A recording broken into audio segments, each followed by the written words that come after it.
Pada tahun 1646, komputer ditujukan kepada orang yang melakukan perhitungan.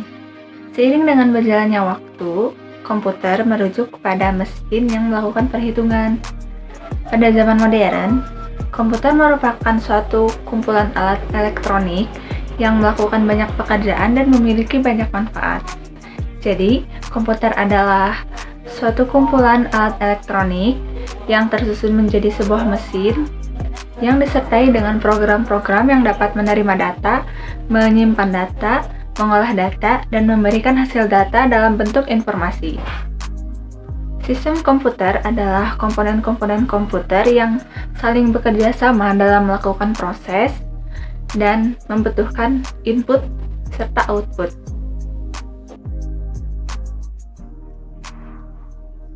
Sekitar tahun 5000, ditemukan Swipoa yang dapat melakukan perhitungan dengan cara biji-biji yang digeser. Pada tahun 1692, ditemukan kalkulator roda numerik oleh Blaise Pascal. Alat ini menggunakan 8 roda bergerigi dan dapat melakukan perhitungan berbasis 10. Namun, alat ini hanya bisa melakukan penjumlahan.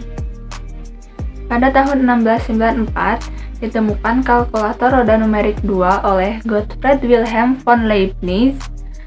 Alat ini sama seperti yang sebelumnya menggunakan roda-roda bergerigi, namun sudah disempurnakan oleh Leibniz sehingga tidak hanya bisa melakukan penjumlahan, alat ini juga bisa melakukan perkalian. Sekitar tahun 1820 ditemukan kalkulator mekanik oleh Charles Xavier Thomas de Colmar. Kalkulator ini dapat melakukan 4 fungsi aritmatika dasar. Alat ini diberi nama arithmeter. Pada tahun 1822, ditemukan mesin diferensial oleh Charles Babbage. Mesin ini dapat melakukan perhitungan persamaan diferensial. Mesin ini menggunakan tenaga uap dan dapat melakukan kalkulasi serta dapat mencetak hasilnya secara otomatis. 10 tahun kemudian, Babbage memutuskan untuk membuat komputer general purpose yang disebut Analytical Engine. Asisten Babbage yaitu Augusta Ada King memiliki peran penting dalam pembuatan mesin ini, sehingga ia menjadi programmer wanita pertama. Pada tahun 1889 ditemukan kartu perforasi oleh Hermann Hollerith. Kartu ini dapat memasukkan data sensus dan mengolahnya secara mekanik. Pada tahun 1903, John V. Atanasov dan Clifford Berry mencoba untuk membuat komputer elektrik dengan cara menerapkan aljabar Boolean pada sirkuit elektrik. Namun, kegiatan tersebut harus terhenti karena kehilangan sumber dana.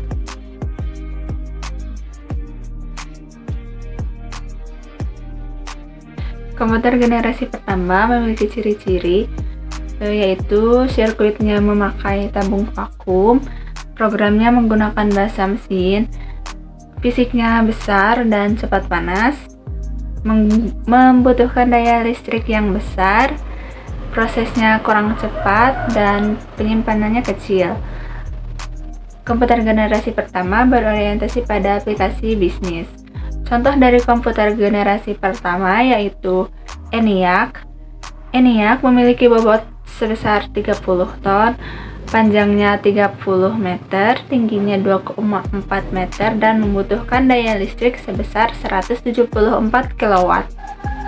Komputer generasi kedua memiliki ciri-ciri yaitu sirkuitnya menggunakan transistor, programnya menggunakan bahasa tingkat tinggi, penyimpanannya cukup besar, prosesnya cepat, membutuhkan daya listrik yang sedikit, dan berorientasi pada aplikasi bisnis dan teknik. Contoh dari komputer generasi kedua yaitu IBM 1401. Komputer generasi ketiga menggunakan IC atau Integrated Circuit, prosesnya lebih cepat, penyimpanannya lebih besar, daya listriknya hemat, fisiknya kecil, dan banyak muncul aplikasi-aplikasi software. Contoh dari komputer generasi ketiga yaitu IBM S360. Komputer generasi keempat menggunakan Large Scale Integration atau LSI, contohnya IBM 370. Komputer generasi kelima menggunakan Very Large Scale Integration atau VLSI. Selain itu ada mikroprosesor dan semikonduktor. Yang pertama, Zahir. Zahir mungkin adalah aplikasi akuntansi pertama di Indonesia. Perusahaannya sudah ada sejak tahun 1996. Seperti aplikasi akuntansi yang lain, Zahir menghasilkan laporan keuangan. Yang kedua yaitu Accurate. Accurate sudah ada sejak tahun 1999. Accurate menghasilkan laporan keuangan yang sesuai dengan PSAK atau Peraturan Standar Akuntansi Keuangan. Yang ketiga, Jurnal ID. Jurnal ID sudah ada sejak tahun 2014. Jurnal ID membuat laporan keuangan berbasis cloud. Yang keempat, ada BigCloud. Kemudahan dari aplikasi BigCloud yaitu dapat mencatat transaksi menggunakan handphone. Lalu, pembuatan laporan keuangan dapat disesuaikan dengan keinginan pengguna. Dan yang terakhir ada jaminan keamanan. Yang kelima ada Omega.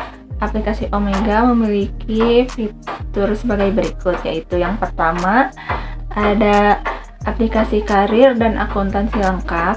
Selain itu ada e-faktur yang dapat memudahkan pengguna menghitung perpajakan.